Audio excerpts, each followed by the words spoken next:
Ух ты, в любое время сейчас снимаю. Сейчас. У нас сегодня онлайн-трансляции есть. Чечен пресс, Дакаев, Абдул-Джабар вышел, что снимать здесь. Онлайн, Хажишка вышел.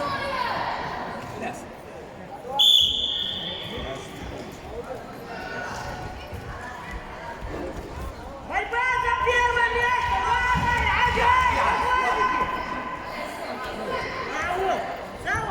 Приготовиться раз 35 килограмма Исмаила Абдулкаева.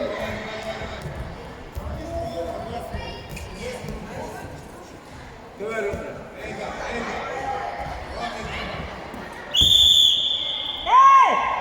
Один лапу, Арапу, финал!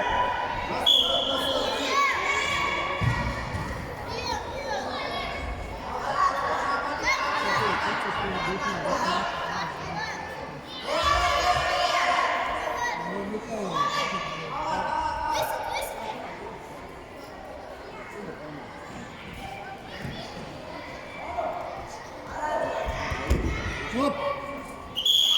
Чистую техническую победу выиграл борец Такаев сильный.